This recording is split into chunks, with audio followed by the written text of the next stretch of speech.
On this fateful day, I joined my friends for the freshers orientation. I kept wondering the kind of things kids are doing in school now. I saw a boy who looked so lost, like he knows nothing about the event that is about to take place. I noticed some freshers talking to one another about the need for the orientation and its importance.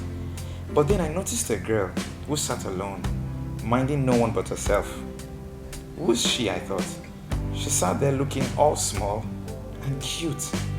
I approached her and smiled at her. She smiled back. I introduced myself. Hi, my name is Alfred. I'm a 300 level business administration student. She smiled and replied, I am Princess, 100 level law student. She said. I was impressed. She was engrossed in her phone. I asked if she had any intentions of listening to the program that is about to take place. She looked at me and said, yes, sure I do. I took permission and sat next to her, taking note of everyone, most especially the beauty sitting close to me. The program started in time.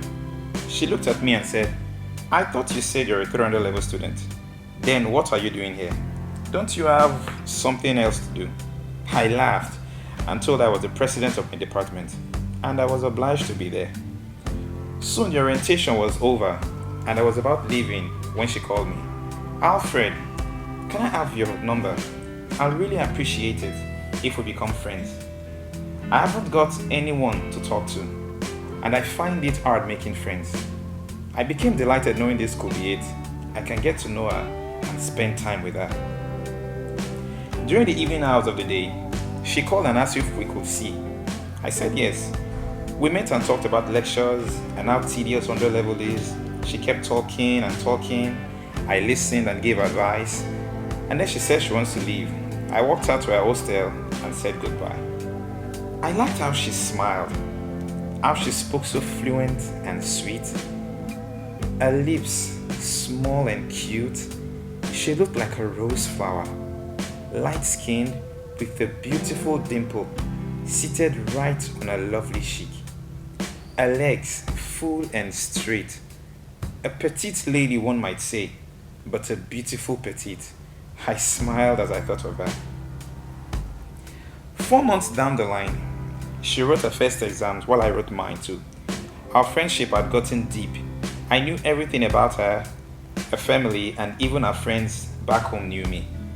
I would always buy her gifts as much as she bought for me too. After our exams, she went home while I stayed back to arrange a photo stand business, which continued into a night photo shop. This did not stop us from communicating continuously. We spoke every day and chatted during the night hours. After the holidays, she came back and I was happy to see her. She had developed in places I never thought possible. My thought of her had invariably increased too. Now I could not control the feeling I needed to tell her, and prayed she accepts me. So I called and asked if we could hang out in the evening. She accepted and we met close to the All Lord where there was a swing. She sat down and I bought snacks. I swung her slowly and steady while I asked about her holiday and what she did. She told me and also made me realize that we had spoken all through, so I practically knew everything about her. As she spoke, I asked her if she missed me. She laughed and said why not, that she did. She confessed that a lot of times she'll remember how I used to tease her about one event or the other. I told her I missed her too, and as a matter of fact, I have something to ask her. Go ahead, she said. So I asked her if she had ever thought of being my girlfriend and that I'd want us to date. By this time I had stopped the swinging. I was holding her steady, waiting for a response while my heartbeat kept giving me reasons to run away. She turned and looked at me. She asked how long I have had this. I told her as far as the first time I saw her. She kept looking into my eyes as if to find the truth or something. I could not quite understand. She stared at my lips and kissed me softly on it. We both smiled. Then she said a big yes. Our relationship was one every girl envied. We did everything together. This made our connection stronger and built our trust. Princess would always want us to go out late at night just to watch the moon and talk. She was romantic. But something bugged me about her. Before she went home for the holidays, I would always ask her to come out with me at night, but she'd always turn me down. But this new her was different and free. I noticed a lot of things about her that has changed, and this made me ask a lot of questions. Some days I'll come up to her and she'll be all moody and down. Trust me, I'll always create plays to make her all happy and lively again. On this beautiful day, Princess came to my house and asked if I was up for a stroll. I hurriedly put on a shirt and a light short, and so we went out to our usual spot. On getting there, we placed our orders, but by the time the waiter brought the food, she said she lost her appetite and wanted to leave. This was strange of me because I know how much she enjoyed her food. I wondered what the matter was, but could not get any good answer from myself. She left and was walking down to the house when she stopped abruptly. I stood and watched her. Then she called me, Alfred. I answered. She called again, this time with tears visibly seen on her face. Alfred, do you love me?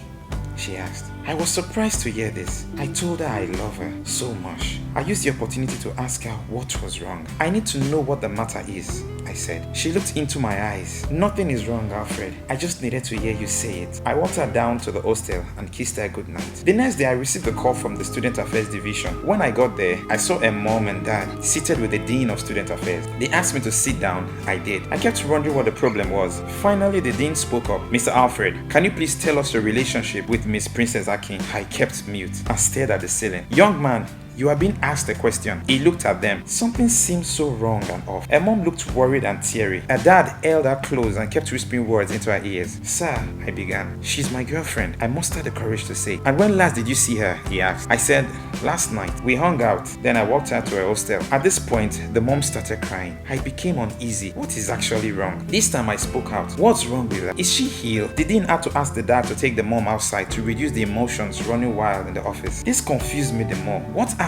Where is she? I asked. The dean finally answered me. Mr. Fred, please calm down, he said. Nothing happened to her. We just want to know when last you saw her. Is she missing? I asked. He said no. Then what is it? All these questions without any answer. I got up to leave. Then the dean instructed I take things easy while I already left to meet up with a family. I got outside in time to see her dad about to enter the vehicle. I stopped him and pleaded. He told me what was going on. Again, her mom started crying. The only thing her dad did was open the glove compartment of the car and bring out a flyer. He handed the flyer to me, and before I said Jack, he zoomed off. I opened the flyer and saw a picture of Princess, looking all beautiful and lovely, with a sweet smile. Below was her age, and what I feared the most, the words, gone too soon. My eyes were covered with tears. I could not believe it. It was dated 5th of February, a week before she had resumed school. This cannot be right, I said.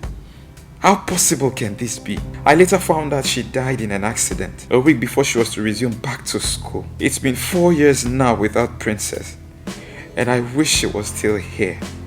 I miss her, and every day I wish she survived that accident so our love story could be completed. But no, she died, and I am the boyfriend of a ghost.